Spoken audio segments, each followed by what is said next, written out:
Peoples party on the record जो बात कर रही है वो तो एक तरफ है। मुस्तफ़ा नवाज खोखर साहब पीपल्स पार्टी से मुंसलिक रहे हैं, आजकल आज़ादाना तौर पे बात करते हैं। उन्होंने भी एक ट्वीट की है कि मुस्लिम लीग के दोस्त लोगों को निकालने के लिए हलकान हुए जा रहे हैं।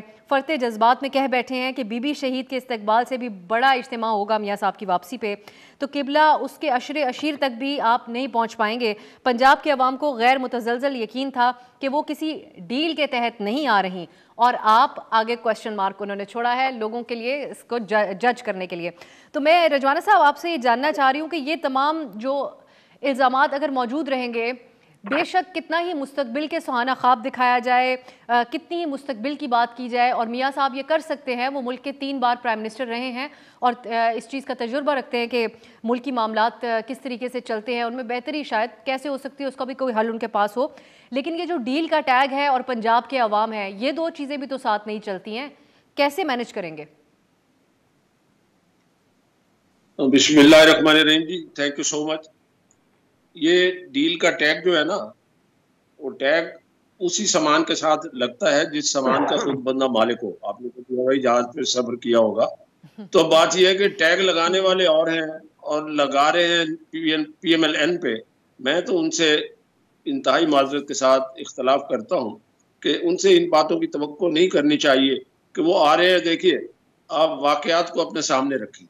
वो पाकिस्तान से गए, अब पाकिस्तान अपने मुल्क में वापस आ रहे हैं और कानून की प्रोटेक्शन लेने के लिए अदालतों से रजू कर रहे हैं। अपने आप को अदालत में सरेंडर करेंगे, प्रोटेक्टिव बेल लेने की कोशिश करेंगे। उसके बाद प्रोटेक्टिव बेल मिल गई तो वो जलसे से खिताब करेंगे। उसके बाद में इस्लामाबाद हाई कोर्ट से या अपने लाहौर हाई कोर्ट से रजू करेंगे और उसमें अपनी अपील को बहाल कराएंगे, और जो भी कानूनी तरीकाकार होगा वो इख्तियार करके अपने वो कानूनी हकूक का तहफ़्फ़ुज़ करेंगे। तो इसमें कौन सी डील है, कौन सा इलेक्शन हो गया है, कौन सी हुकूमत बन गई है, रजवाना साहब, वो डील जब मरियम नवाज साहिबा कहती थी कि आज आप लोग ये जमानत दे दें कि मियाँ साहब, जब उनसे पूछा जाता था, जब ऐसे आइडियल हालात नहीं थे जो आज हैं आपकी जमात के लिए, लेकिन वो कहती थी कि अगर आज जमानत दे दी जाए कि वो वापस आएंगे तो उनको ना जेल जाना पड़ेगा, ना उनकी जान को खतरा होगा, तो मैं अगली फ्लाइट से उनको बुला लेती हूँ। तो सवाल इसी हवाले से उठाया जा रहा है कि अब कोई जमानत मिल चुकी है कि वो वापस आएंगे, कोई मसले मसाइल नहीं होंगे उनके रास्ते में?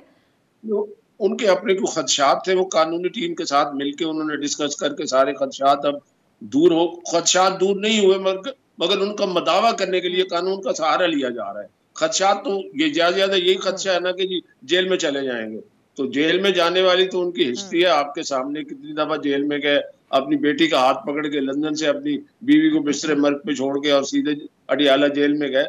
ये गिरफ्तारी का कोई खौफ नहीं है, ये हर आदमी का राइट है जिसके खिलाफ मुकदमा चल रहा है, जिसके खिलाफ कोई केस में सजा हुई है या कोई खुदा न खासा को गिरफ्तार है, वो अपनी जमानत के लिए, अपने हकूक के लिए अदालत में जाता है। अदालत ने कानून के मुताबिक फैसला करना है, तो उसमें कौन सी डील है, कौन सी ढील है और कौन सी जमानत है। अब जमानत है, जमानत अदालत से है और अदालत से रिक्वेस्ट की जा रही है जमानत के लिए, और कौन सी बात है।